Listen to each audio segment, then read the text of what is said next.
Hey, this is Notser, and today's video, we're taking a look at another legendary module, this time for the Shimakaze, the Tier 10 Japanese mainline destroyer.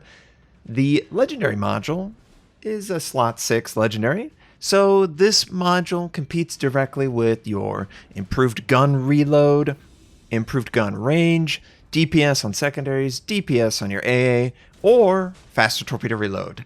And that's the one that we chose to swap out for the Shimakaze. What do we gain? Oh, by the way, that was a pretty good island ram right there. That was a textbook Notser if I've ever seen one. And boy, do I want to get the hell out of here. And I'm like, Worcester, Kappa, go, go, go! I did send all of my torpedoes, and conveniently my torpedo tube was already pointing that direction. I'll get to why that was convenient, but it looks like we're able to get out completely, and there's no way he'll be able to avoid all of it. Yes! We got one torpedo on him, but only one.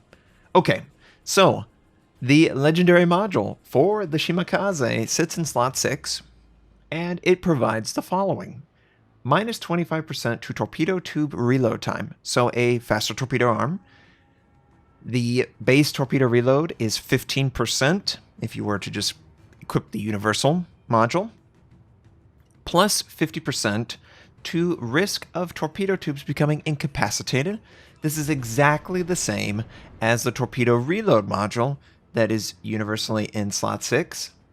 And then, on top of all the things that this already provides, minus 80% to torpedo tube traversal speed, so glacial speed on the torpedoes. It is incredibly brutal.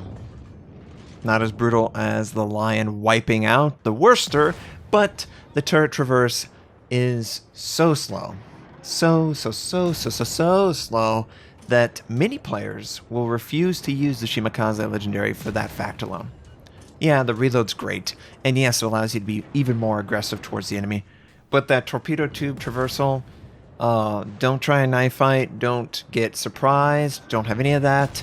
Part of the reason why radio location is so good, there are no surprises, but for this module in particular, I can't rotate the torpedoes fast enough from a port to starboard, starboard to port. It's just glacially slow. So, with all that in mind, what do I think of this legendary module? Well, I'm glad you asked that question, because I surprisingly love it. Not for, obviously, the downsides, but the plus side. I can get my reload so quick, coupling it with a drill and rush, and the torpedo reload commander skill. I can be so much more aggressive in sending torpedoes towards the enemy, and I know they'll be back up. And I really appreciate that. The Shimakaze for a really long time was a dead ship for me. It just was too passive in its ability to do damage. The torpedoes were too easy to spot. It was too easy to dodge out of the way of a 2-3 minute reload and feel so useless with the guns, the anemic guns. But the guns are getting a buff in 7.11, 7.12, which is nice. We've got obviously the legendary torpedoes, and these legendary torpedoes are not going to make contact with the enemy North Carolina. It should just hold my fire. But with the reload, I don't have to worry. It'll be back up by the time I'm re-engaged with an enemy. And I like that. I really like that. I feel like that is necessary for any torpedo boat to be successful. Same for the Z-52. Same for the gearing with the Fletcher torpedoes. They all have to have this level of presence. And the presence only comes with a quick reload. So I think that the reload itself is worth all the downside. I really do. Now I'm using the 12-kilometer range torpedoes. If I was using, say, the 8-kilometer range torpedoes, I believe the reload would be down to something like 80 seconds or 90 seconds. But it is 8-kilometer range torpedoes, which a lot of times the enemy is moving away from you. You don't get to use the 8-kilometer range torpedoes. So the 12-kilometer range feels like a good compromise between the ability to kill the enemy and the ability to safely kill the enemy. I don't need the absolute fastest torpedo reload. I have torpedo reload that's usable. and that's all that matters. So we got good damage on the North Carolina, to the point where he died. My initial 2 sets are already reloaded. The 3rd set is almost reloaded. And there's about 4 to 6 enemies on the western flank. Don't know exactly. There might be, I think this Kurosakua first over here could be sailing south, and maybe he wants to run into my friendly battleships that are trying to rotate from the eastern side of the map down to the southern side. I just want to move forward and maybe capture B. Alabama clearly is taking fire. Maybe I could smoke him out, but I'm not quite in range to do that quite yet. I am getting there, but I'm not there yet. And I have 15 torpedoes, 15 beautiful torpedoes, ready to go, pointed this direction. Part of the allure of this module is that reload. Part of the downside is the traversal. But with the improved concealment, smoke, the speed of the ship, it's actually pretty significant. I don't feel like I have to allow that traversal to beat me. I can very methodically go into a situation, have everything work out in my favor, and then plan to use it. There was smoke in and around A point. I felt like there could be an enemy DD, and of course, the moment I consider sending torpedoes towards the smoke, the Akizuki shows back up. So this is a little dangerous. It's a lot dangerous. But the reward is so worth it. There's so many German battleships that are on this flank, and I'm trying to get enough angling to send. Note how difficult it is to do, though. It really is quite difficult. It is like sailing a battleship with that slow turret traversal. Yamato, for instance. They both bring the same sort of punching power. One's a lot bigger than the other one, but you have that same sort of, oh, traverse, please traverse. It just is so painful. But send all my sets. Enemy Kurosakua first. Looks like he's going pretty well. Enemy Bismarck as well. I was able to safely do this while not risking the ship.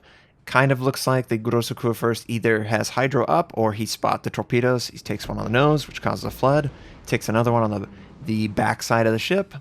Causes another flood, which he, of course, puts out. And then, oh, poor, innocent... Well, I mean, the Alabama wiped out the Kurosakua first. It's only proper that I wipe out the Bismarck. And we absolutely would have hit with 4 torpedoes and just 100-0 that guy. My torpedoes are reloading. Got about 20 seconds left on the first 2 sets, 30 seconds on the second, or 40 seconds on the second. And there's an Akizuki. A beautiful Akizuki, which would just murder me if I were to move forward just with the guns. So I was very aware that I need to be careful around this guy. But he's also engaged, so I was like, fire the guns, why not?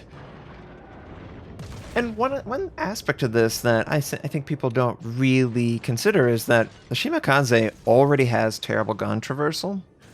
You already are sort of used to wiggling and playing with that absolute wonderful maneuverability to sort of finagle your turrets and your torpedo tubes to go towards the target.